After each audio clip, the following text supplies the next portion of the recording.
Welcome, everybody, to the second hour of Mind Shifters Radio. Today is Thursday, July the 29th, 2021. And our call-in number is 563-999-3581. And press 1, and that puts you into queue to talk to us. We'd love to hear your comments and questions because that makes this your show. And what Dr. Tim was talking about, have you ever done the same thing? Have you ever created an event or an experience based solely on what's going on in your own mind? Whether it's, past that you've had, let's say, a bad experience with a partner. And so anytime your current partner does something that triggers an emotion, maybe they look at you a certain way, and it's like, oh, every time I got looked at that way before, it meant a big argument was coming or that they were going to hit me or something. And so you actually create in the present person's going to do or say or what they're thinking. And it may be the furthest thing from the truth, from actuality. You have a reality going on that's only between your ears. And then there is the actuality, what's really going on outside. And so we'll give Michael just a few moments to get dialed in, and I'll open the floor. Is there anything that someone would like to share? Have you ever been there? Have you ever done that? Or based on what you thought you heard? I'll give you an example. This was back, it's been multiple years ago. And we were getting ready to travel. We were at Heartland. We had just gotten a new Sprinter, and we were loading it. And I asked Michael where he wanted something put in the van. And what he said was, put it wherever you think because it's more important to you than me. And what I heard, what he was saying was that where things were organized and put up was more important to me because I'm very organized, very OCD. But what I heard was that the van was more important to me than he was to me. And so it was just a shift in my mind of where the emphasis was on the words. And I was so angry that he would even think that the van would be more important than he was. And it took, I don't remember, it was like a day or two before it actually sunk in what he said. And it was like, oh my gosh, I created all this drama and trauma based on what I heard, what I thought I heard. And it was just twisted on some past experience I had had with someone else. And I overlaid the current event with my own thought and created my own upset. I mean, everything that was going on in actuality was totally different than what was going on in my reality. And when I finally saw that, it was like, oh, my gosh, how could I have even thought that he said that? But so it can be little things. And we twist it based on what we think is really going on. And it's only what's really going on in our head. And so forgiveness is how do we change those things that are going on in our head? How do we let go of the fears and the stresses and the griefs and the pains and the anger and all of those things which we create on our own? And that's what this work is about, is how to go inside and how to change what's going on inside. I often use the example of the story in the scriptures where it says that there was this big storm going on and the disciples were in a boat and they saw Yeshua, Jesus, walking on water. And Peter's like, oh, if you tell me to step out and come to you, I know I can walk on water. And so Jesus is like, okay, come on. And as long as he's paying attention to where he's going and what he's doing, he steps out and he walks on water. Now, there has been nothing changed in the storm. The wind is still blowing. The waves are still rocking. Everything that created so-called, quote, unquote, their fear, that all is still happening. He's now walking on water, and the circumstance has nothing to do with his ability. But then he starts looking at the circumstance, and he sinks. We all have storms going on in our life. They may be little small things. They may be what we would consider big things. And they're just storms. And it's up to us whether we walk on water or whether we sink. So we can walk above the storm. It can still go on and still to be doing its thing, and we can be at peace and walk on top of it. Or we can look at the circumstance and we can fall back into it and we can sink. So what storm is going on in your life? And are you sinking or are you walking on water? Welcome, Michael. Thank you, dear heart. Very well said. Right on track. And, you know, there's a powerful song out there that speaks about a dynamic as you walk through a storm. Hold your head up high and don't be afraid of the dark. At the end of the storm, there's a golden light. And when we realize that we can be in the light and function as the light, or we can be in the darkness and function as the darkness. And, you know, it all goes back to a basic principle that Yeshua put forward about the fact that we are creators. And he says, let thine eye be single, and thy body will be filled with light. If you talk to a modern-day physicist, they'll tell you that what we call matter is light energy solidified. So here's this physicist, 2,000 years ago, Yeshua, who says, if your focus is on one piece of mind energy, either fear or connectedness to love, then your creative process must follow suit. And we tie that in with something we talked about yesterday, the opening words in the book of John that we're told by the Greeks say, in the beginning was the Word, and the Word became flesh. And in Aramaic, it doesn't say that at all. It says in the beginning was the mind energy, and the mind energy became flesh. So we now have exact instructions on how the creative process works. Focus your mind on one piece of mind energy, fear or love, and you get to play out that dynamic in your creative process. I was thinking about our conversation yesterday, and I don't know if Cecilia's there today, but that was powerful, Cecilia. And another piece of the puzzle to look at to tie in here is to look at the power person dynamic. And I know with you're doing the self-study intensive, you're going to be coming across it. That's going to be coming up as you go through that material. But just to give a highlight to it, how does the power person dynamic work? And my offering is, this is absolutely what runs the world.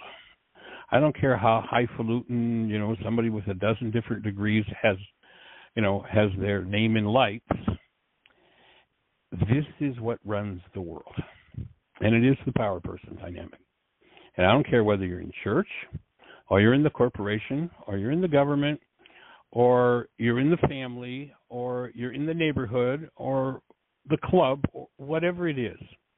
Here's the bottom line. 3 things happen, usually to a child, though it doesn't need to be a child. I've seen it happen with adults. And those 3 things are that there's someone who has more power over another person's life than that individual does.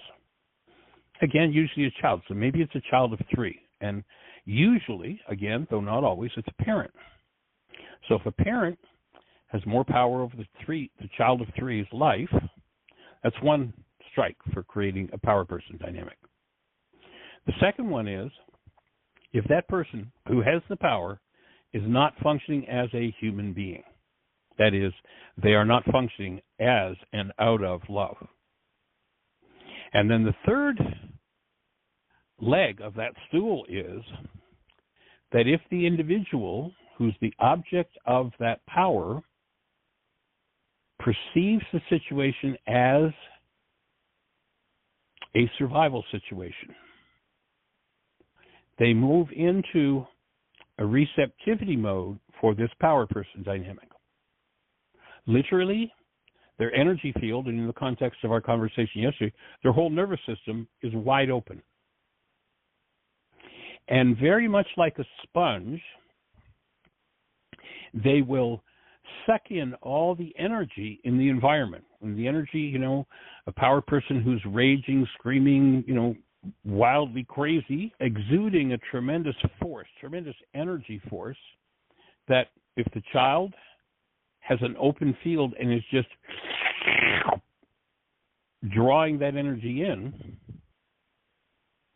at any time in the future that circumstances are presented that are similar to that circumstance with the power person,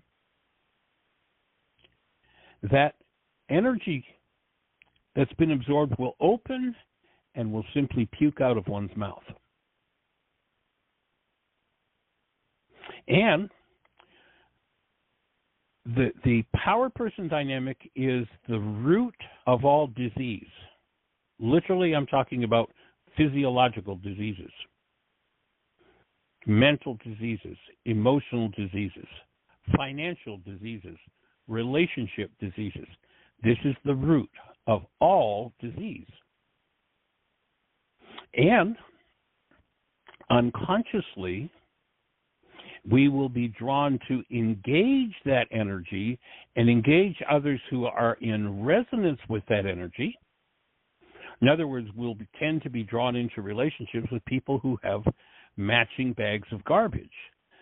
And my offering is the reason we're drawn to that is because unconsciously we know that that energy that energy dynamic needs to be opened in order to be healed. And when we find someone who can resonate that dynamic in us, unfortunately, because most people don't have tools, their lives will simply go blotto unconscious in that energy. Because when a power person dynamic has been installed in the mind, in the future, relative to whatever the issue is that went on with the power person, there will only ever be three possible behaviors for the individual who was the subject of that power person dynamic, the child in this case. The level of stress that an individual is under will determine which one of three possible behaviors the mind, the automatic decision system in that individual, will select. Now, I very carefully don't say the word choose because there's no choice involved. It's pure resonance. Whatever's firing at the highest level. And remember, resonance is a dynamic of energy exchange. Think about, remember you were in physics class in high school, and the teacher stood up there and hit a middle C tuning fork on the table and put it near a second tuning fork.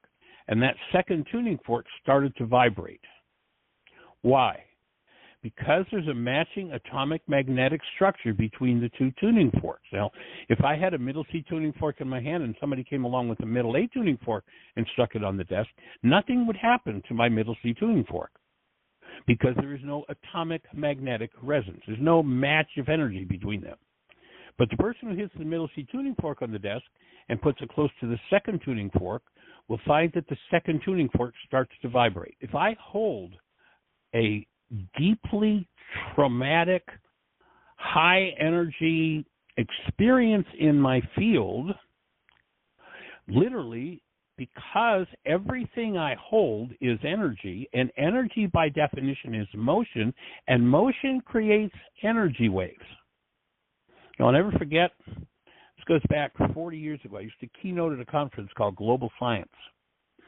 And one year, a gentleman named Marcel Vogel came to the conference. Marcel was a 23-year senior scientist with IBM.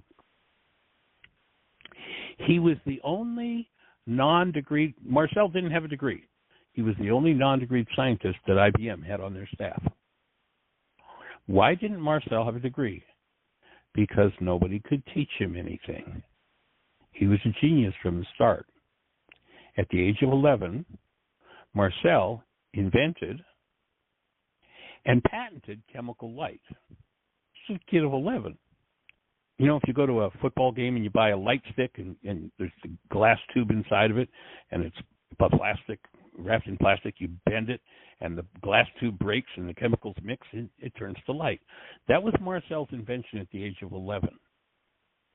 Now, his family didn't have money. So this 11-year-old child patented his invention. That's the kind of mind Marcel had. If you have a computer, stop and say a prayer. Marcel's left his body now, and send him a thank you, because he's the man who invented the magnetic coding for IBM that allows your hard drive to store information. If it weren't for Marcel, we wouldn't have hard drives like we have today. So Marcel came to the Global Science Conference, and he presented a thing called a Delaware camera. The Delaware camera is a camera that works differently than your average light-based camera. When you click the shutter on your camera, the aperture opens, it lets a certain amount of light in. That light registers on the photographic plate, you develop it, and you get a picture. But that's not how the Delaware camera works. Between the light source and the photographic plate in the Delaware camera, there's a tuning mechanism, much like a radio tuner. So you can attune it to different frequencies. Here's the point of the story. Here's what Marcel brought to the conference. He showed us the pictures of the high energy waves that leave the mind when we think a thought. He could take a picture, literally, of those high energy waves. So the person who's gone through this traumatic experience, their field has been open, their nervous system is just raw and open and just like a sponge, drawing in everything that's in the environment. That's all energy. And that energy is in continuous motion. If it stopped, it wouldn't be energy, and the whole balance of the universe would be destroyed. So someone walking around with that unconscious, energetic experience of trauma is silently, energetically communicating 24/7, 365. I call it the creative wave or the psychic megaphone. And so the person who went through that, let's say that raging parent experience at the age of 3, is now 60. And they're walking down the street, they're a successful business person and things are rocking in their lives, except that there's this nagging something, and no matter what, they're really not very happy. They do all kinds of crazy things, a fifth of scotch every night, whatever, in order to be happy. They're drug addicts, whatever. He's walking down the street, and again, some raging person approaches him and assaults him. And he says, how do I get a copy of Michael Ryce's book, Why Is This Happening to Me Again? How do I understand? I didn't say anything. I just had a nice dinner, and everything was quiet. I was just walking down the street. Why is this happening to me again? Here's why. The unresolved, emotionally traumatized energy is continuously radiating a resonating energy field that, like the middle C tuning fork, is going to cause a resonance in anybody else with the same frequency. And that person is going to be drawn into expression with him. Until he opens his field, until he accesses fully every bit of trauma energy from that 3-year-old experience, he's going to tend to draw that kind of trauma to his life. And when he does resolve that 3-year-old experience, when he does open his nervous system, when he does move out of that sympathetic dominant state into the parasympathetic state, he's in a thrive place, and he opens and he's able to embrace that horrific experience that happened, then, now that he's stepped in and started doing his work, he's going to probably start to move to the next level and become a true good ancestor. Remember, I talked about Marcel Vogel, or pardon me, not Marcel in this case, but Jonas Salk. He said the most important thing you can do is to be a good ancestor. And so what's this guy going to do if he really digs in and starts to do his work?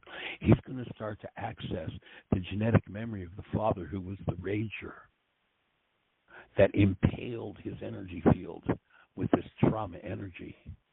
And he's going to open that, and he's going to go to the next level. and the next level and the next level, remembering that, his father being his power person, his father had a power person who had a power person who had a power person, and he's going to start to move through the generations of his bloodline and clean up his life and clean up the generational patterns. Remember that story about the Jews wandering in the desert? What did they say had to happen to get out of the desert? Now, was this a hot, sandy place? Was this an actual physical desert they were talking about? Well, if you check out the desert that they ostensibly got lost in, it's about 35 square miles. And obviously, these people are pretty bright, and they know a whole lot about astronomy.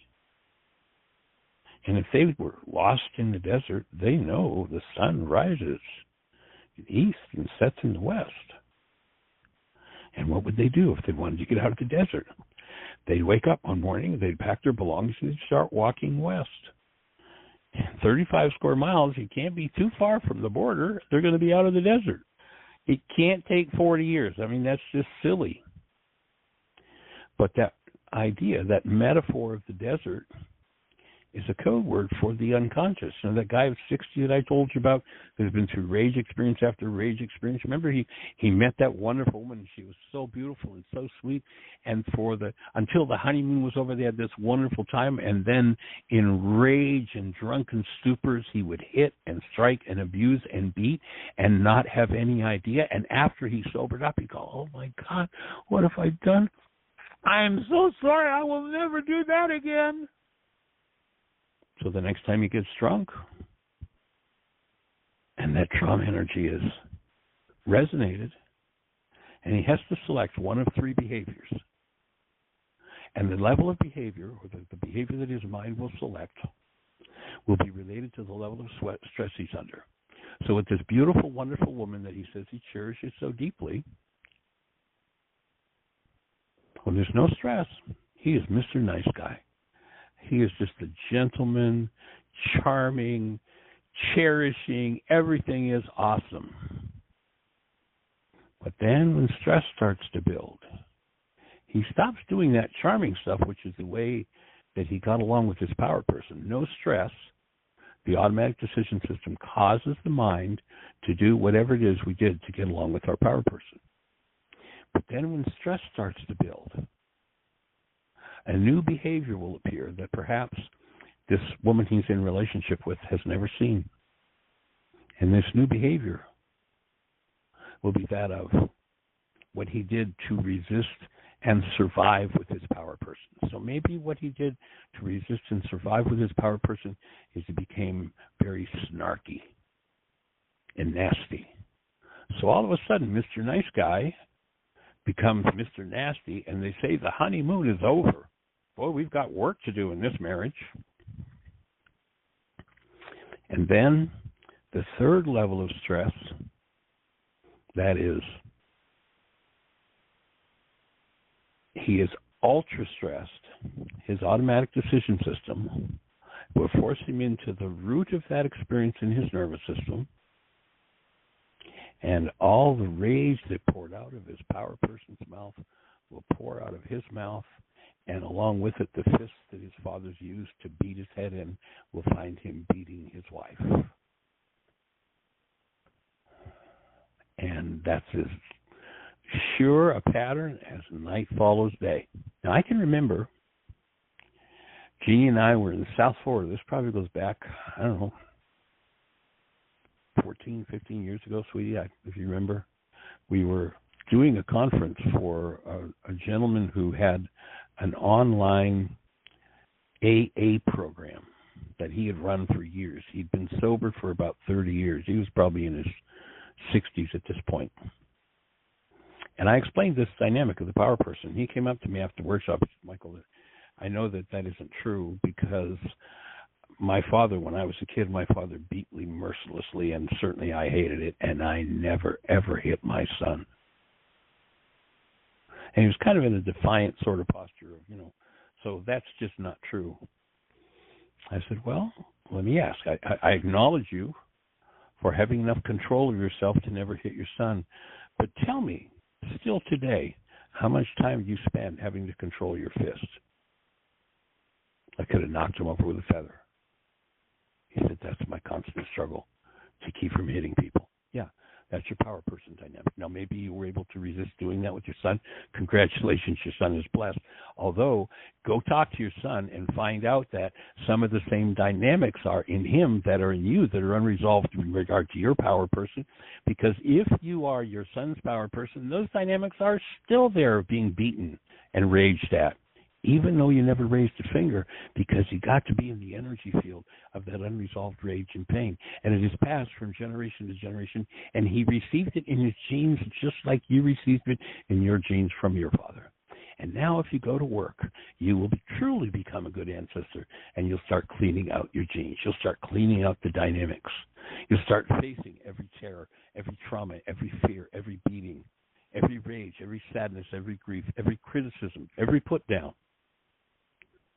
Instead of responding with the power person's hostility or fear, you'll stop. You'll take a breath. And when you do, you'll apply forgiveness, and you'll start to remove those dynamics that are deeply embedded in your unconscious, in your nervous system. And then you will be led to tools. You'll be taught, and you'll learn. And your intuition will teach you.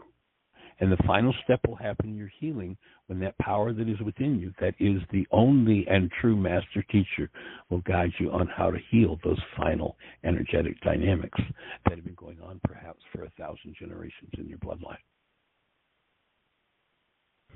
We're here to be part of delivering those tools, to make them available. And of course, by delivering them, we get to learn them. I love what Richard Bach says.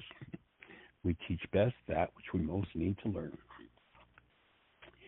So as you listen, you hear what it is that we need to learn, because we're on the path for learning it. And we're doing our best to incorporate it, embody it, practice it, and make it available, and make the support available to others.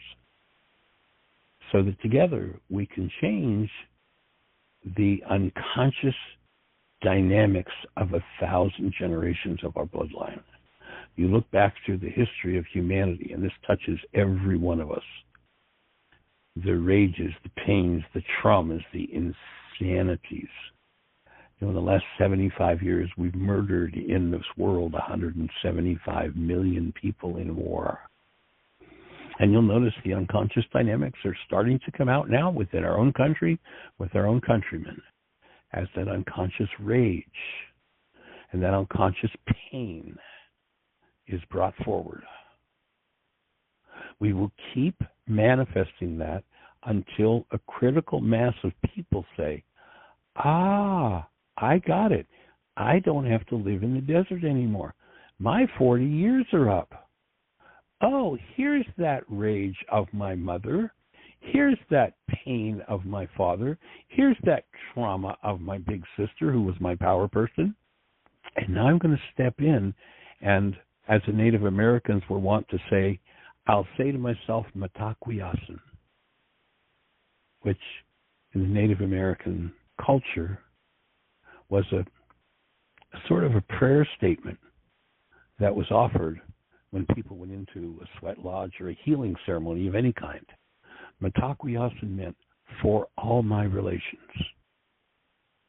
We are stepping in to do this work for all of our relations, to put an end to this insanity of hostility and fear, and open the space for our nervous systems, and this is called the parasympathetic dominant state, to actually have a space to bring in the true state of being that we are as love, to bring that new, you've heard me ask the question so many times, have you ever held a newborn?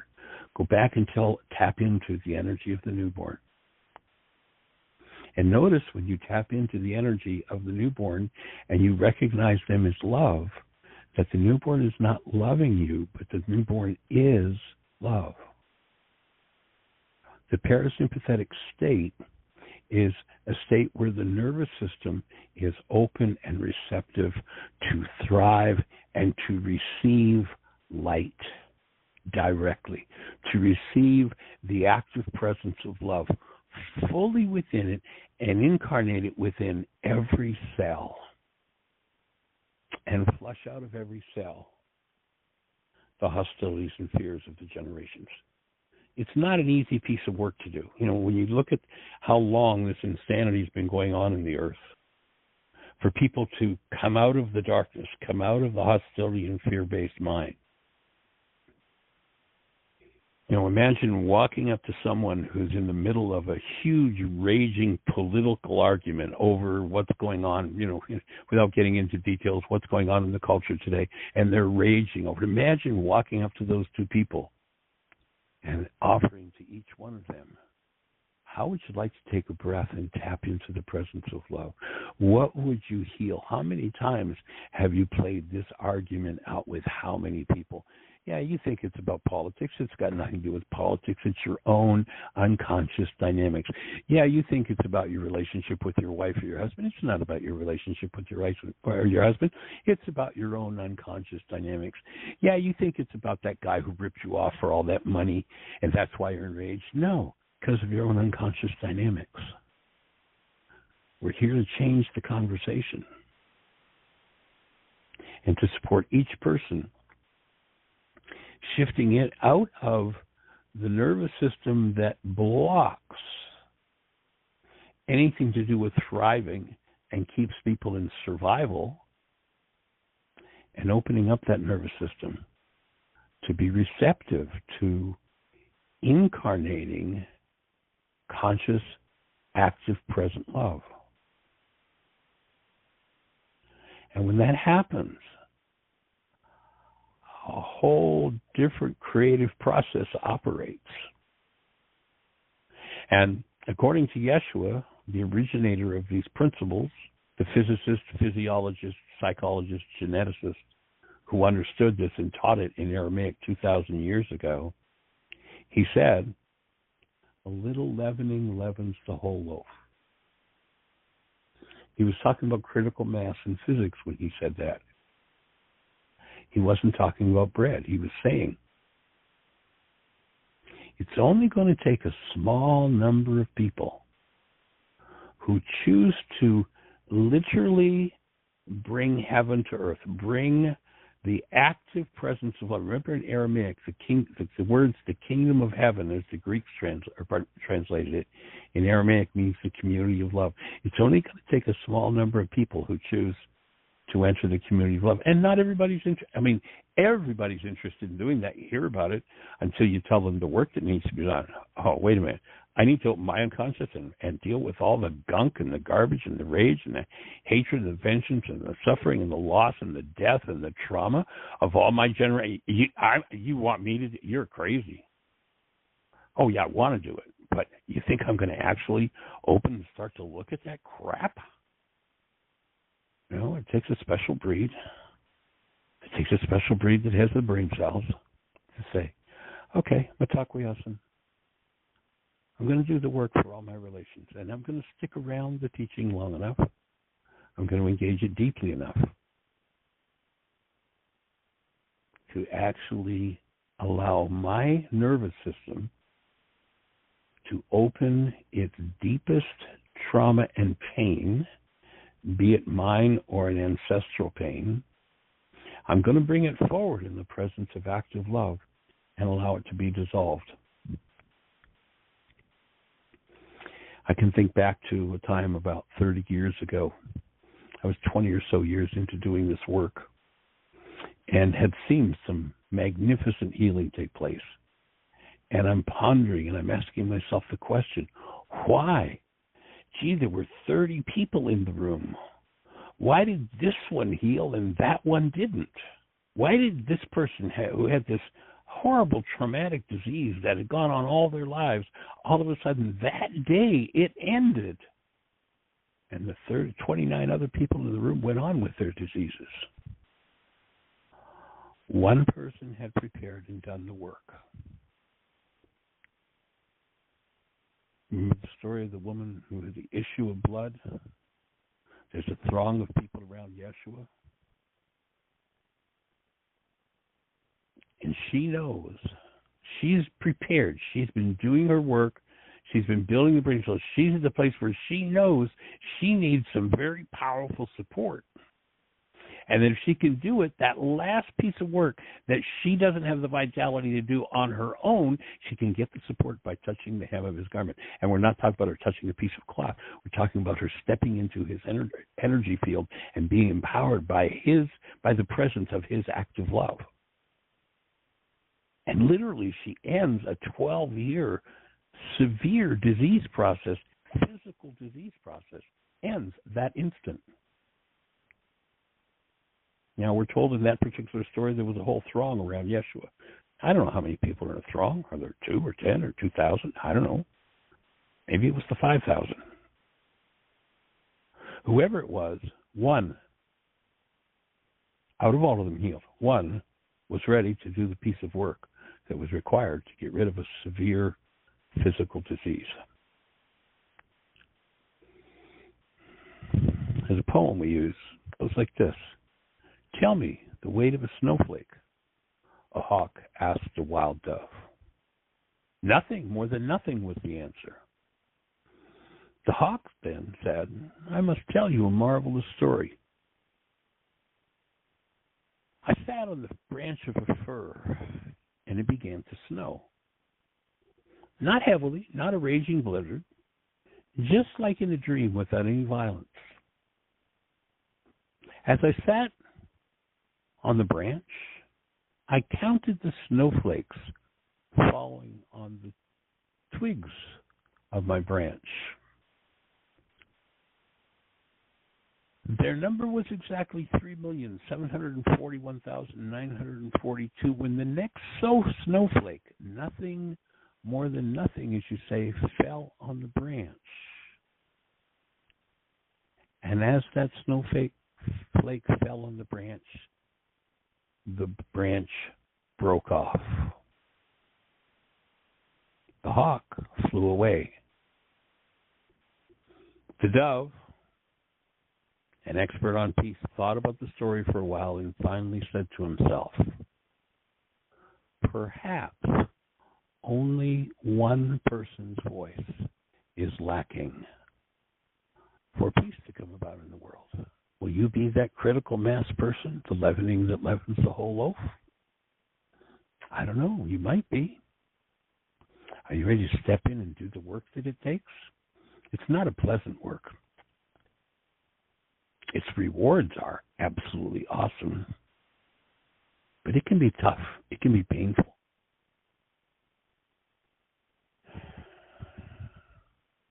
And to do it, you have to remember to breathe. It's a key part of the process.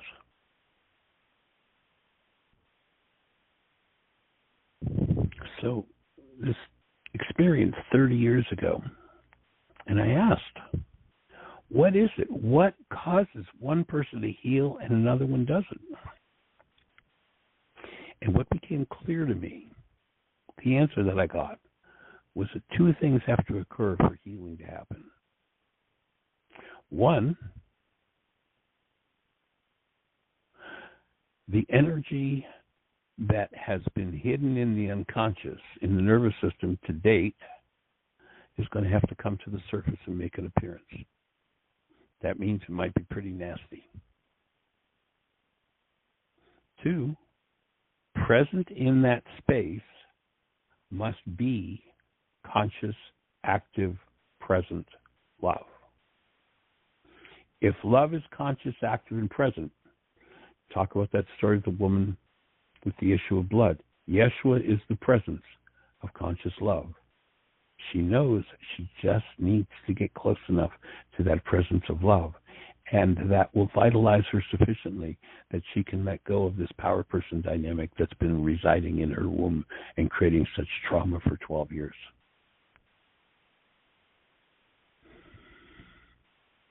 Am I willing to do the work? Am I willing to do the preparation? Again, how many are in a throng? Was it maybe the 5,000? So one person out of 5,000 healed in the power of his presence. One person, their field was open enough that they were ready to embrace whatever was in their hearts, their unconscious that need to be cleaned out, takes prepping oneself and doing the work. It takes building the brain cells to recognize what is happening when the healing process opens and moves.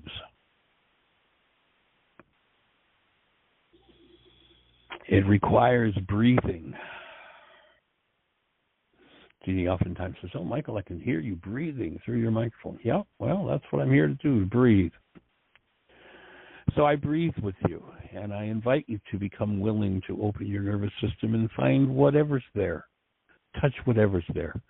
Soften into whatever's there.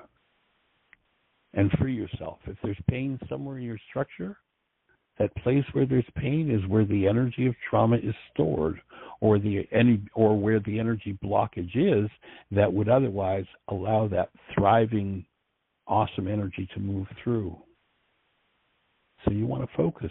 Basically your body is your hard drive. It stores everything from every generation. Literally, the storage capacity of one single human form is beyond even the greatest massing of Cray computers. You could put all the Cray computers in the world, the big giant supercomputers together. You wouldn't have the ability to store the information that one human form has. And unfortunately, some of what's been stored is pretty traumatic and never belongs in the structure. And so it's the healing of those dynamics that this work is about. And the chapter that we're on in the book, Why Is This Happening to Me Again?, is a chapter on healing abuse and victimhood. So let's turn to it. If you've been following along, you want to read with us, we're on the top of page 93 in the chapter on healing abuse and victimhood. We've been talking to Richard about the fact that there are no victims. If you want to, quote unquote, become the victim of a perpetrator of crime, just carry the energy of trauma of that crime, and guess who's going to show up in your life? The person who's in residence. You don't have to send an engraved invitation. The invitation's been sent by the simple fact that you hold that issue. So the way we volunteer for victimhood and trauma, loss, deprivation, disease, suffering, financial discord, relational issues, is we hold an energy unresolved. So I'm offering in response to Richard realizing how he'd played on his victimhood, I offer the thought. Again, we're at the top of page 94. I believe love is the most powerful force on earth. It seems one of the benefits of giving up anger, sadness, blame, and guilt and letting go of my ball and chain is regaining my power. Is that it? Does this mean the choices I make are the key? Richard asks.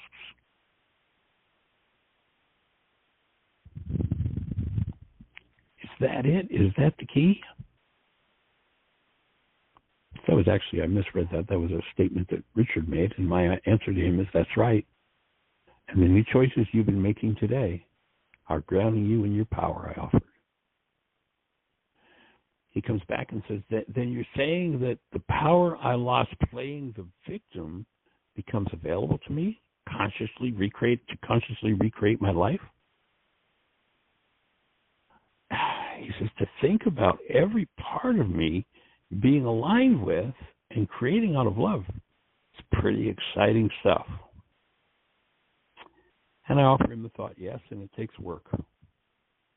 It is not an event that happens in a single moment, but a process that results from being responsible for what you set up in your life. Notice, Richard, that the truth is safe and healing. Now that you're aware of behavior patterns that don't serve you, you are in a position to change them. That's empowerment. And we are here to help every human being on the planet to uncover the empowerment that lies within them. Power doesn't come from outside of you. It's yours. It's always been yours. If it's been covered up, and for most people, generations and generations it's been covered up, the use of the tools uncovers that empowerment. It is yours. It is always your power. But when we deny something, when we pretend that something we're going through again is not ours, that it's somebody else's fault, we actually hide our power in our brain's image of them. When we collapse the perceptual construct that our mind generates out of hiding our power in our brain's image of them and playing the victim, when we collapse that perception, it looses the power that was ours from the beginning to come back to be available for conscious use. That's what we're here to do. I hope that makes sense. And so Miss Jeannie, I don't know where all that came from, but it did.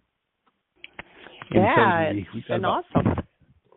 And maybe we can put this in one of the special shows. It sounds like a good introduction. There's no hands up. We have 14 minutes. So if somebody has a question or a comment, please press 1. Yeah, and I want to thank you for starting the comments out with what you did, because that's what triggered the whole conversation. So thank you. I so deeply appreciate you. Oh, I appreciate you too.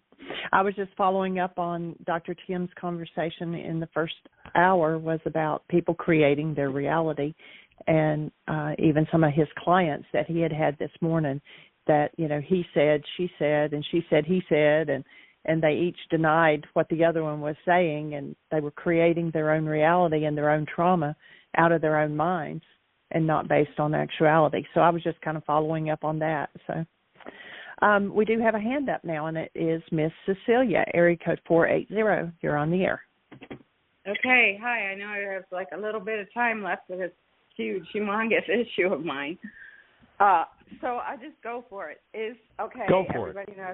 Everybody knows I take care of 7 dogs, okay? So anyway, yes, it is a lot. Yes, I'm responsible for cleaning their teeth. I'm responsible for making their food. I'm responsible for everything. And find time for me to work on myself. Well, I've been taught not very well to clean teeth, not at all well enough to clean teeth that have been left to get to the stage they're at. And I've called and tried to find people that would be okay with cleaning their teeth without a veterinarian around, because I'm not. I've been dealing with these dogs homeopathically for as long as they're alive, and so I was taught by the homeopath, who's in a whole other state, how to begin to learn how to clean teeth. But it's overwhelming with 7 dogs. My point is, I've created a reality. My neighbors, they tried to help me, but they just got grossed out, and they don't believe it. They only believe in the allopathic way of putting them under and pulling more teeth than necessary, and yada yada yada. And so it's a theme in my life that I don't have anybody in my life to help me. Okay, whether it be to be a friend to talk to. Probably that's why I'm on the phone with you guys all the time, okay, because I don't have anybody to talk except my daughter. But she doesn't talk, she doesn't add to the conversation. So, meaning sharing something going on in her. Anyway, so I want to know what is in my reality. I want to ask myself, am I still carrying that I wasn't connected in, that was a huge victim story, that I wasn't connected in my family at all. 0. So why would I have changed that story? I wouldn't have. I haven't done a worksheet on it. And I keep telling this person, and if I could drive 15 hours, I can't now. Ted's not here anymore to watch the dogs. If I drive, I've driven to 15 hours in Nevada, the middle of nowhere in Nevada, where the homeopath lives, and she'd clean them. But I can't leave now. I can't leave, and there's, it's just. Take a breath. Notice okay. You've been going for quite a while without a breath. I told her yesterday. I said, okay. Take a breath. Take a breath. That means go Yes. wordless for a minute and just breathe. Wordless. Oh, I like that analogy. Yeah. And just breathe. Okay. So let yourself get back to a centered place. Okay.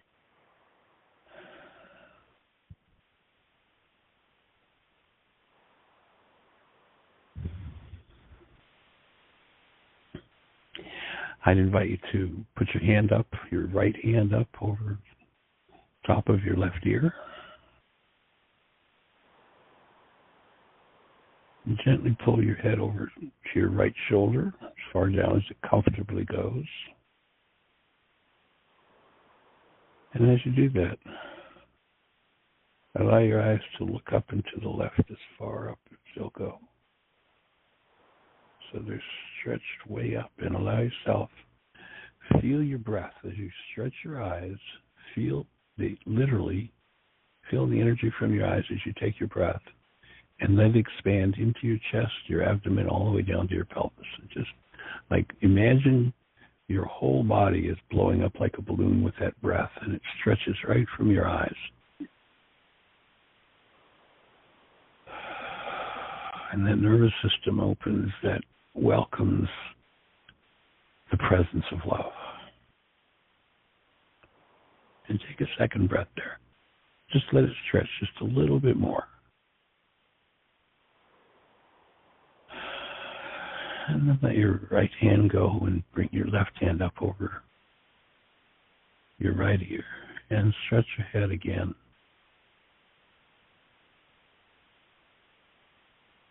Back towards your left shoulder. And this time your eyes looking way up and to the right.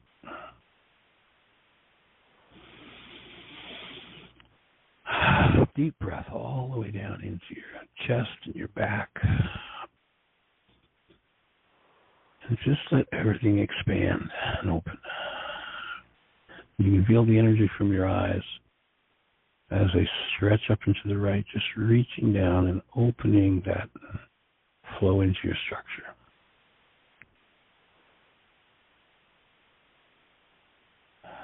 Just let yourself take a minute to be in that state.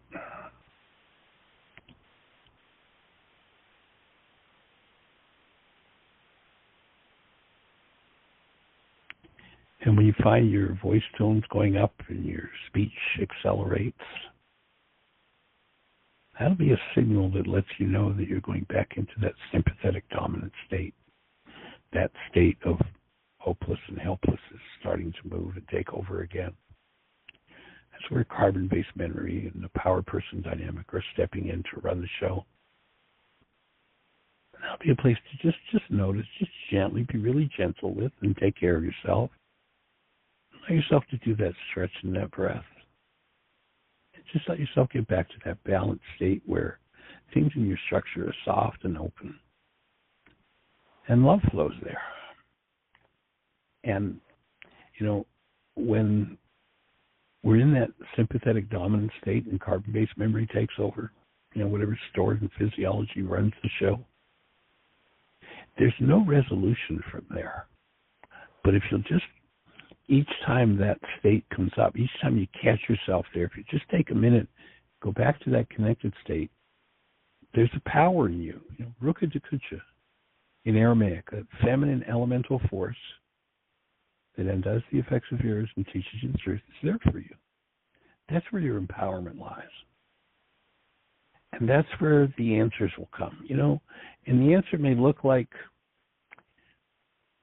you might just be going out for a drive this afternoon and you drive past a house that you've driven by 1,000 times, and this is the first time you notice there's a little sign that says, "I cherish dogs too." That person's out in the lawn, you stop and you talk and they go, "Oh yeah, I used to work in a vet clinic and I know how to clean dogs' teeth. Bring them on over." "Well, actually, I've got a better idea. I'll go over with you and help you." I don't know where your answer lies, but that's the kind of answer that comes when you allow that power to flow in you.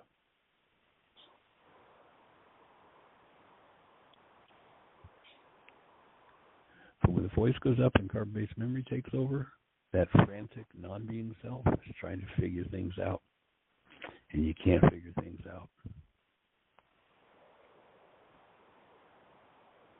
you can breathe and take care of yourself. And even if there's nobody else around to honor and cherish you, you can honor and cherish you.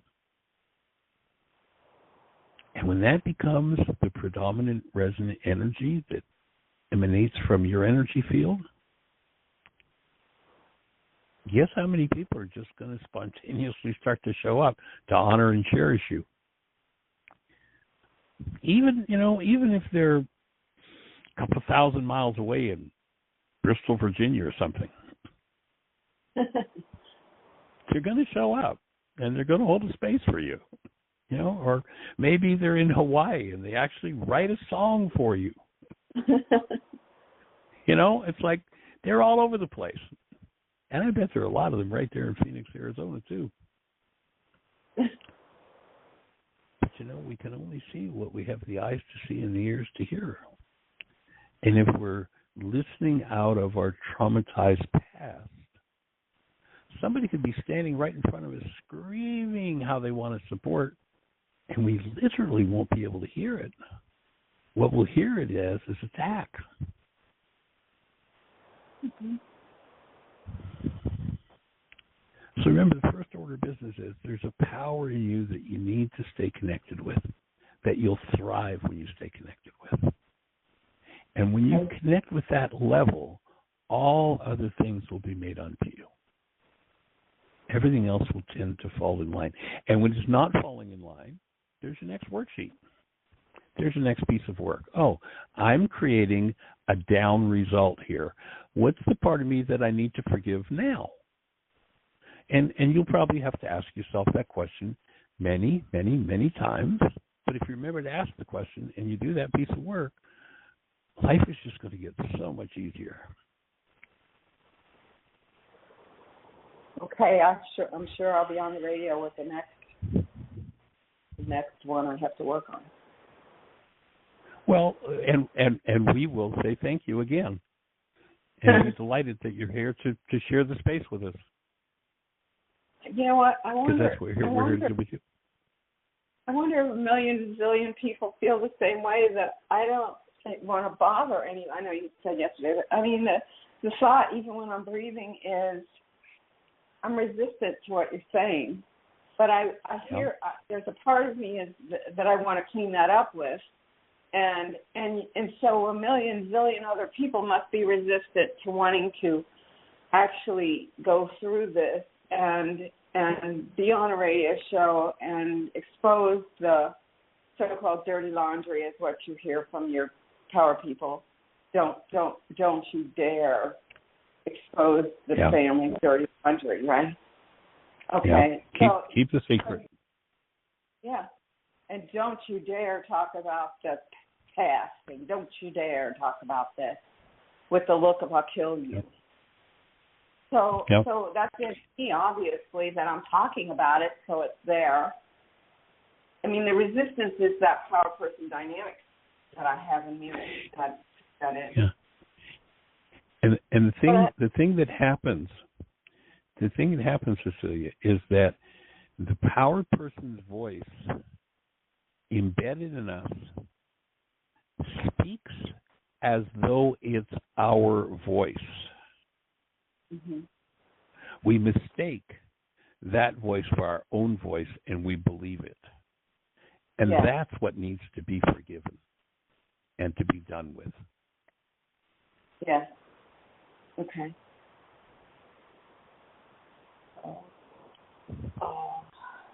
I will be at my voice lesson during the show tomorrow. I won't be on tomorrow, or I would be.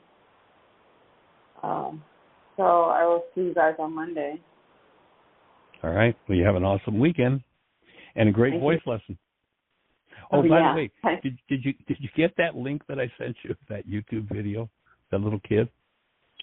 Have you looked at it? No. Did you send it yesterday? Oh, I texted you a link yesterday. Oh, you texted me. I'll have to check on my phone. I haven't checked my phone today. I'm on it now, but I haven't used it before now. Well, I'll let you know. You'll laugh when you hear it. All right. Well, you have a blessed one. Have a great weekend. Bye. All right. Appreciate you. Take care. Bye-bye. All right, Miss Jeannie. Well, we're down to the last minute or so I'm just going to say, everybody, have the best year yet of your eternal life. It's an awesome gift to give the world, and blessings. Bye-bye.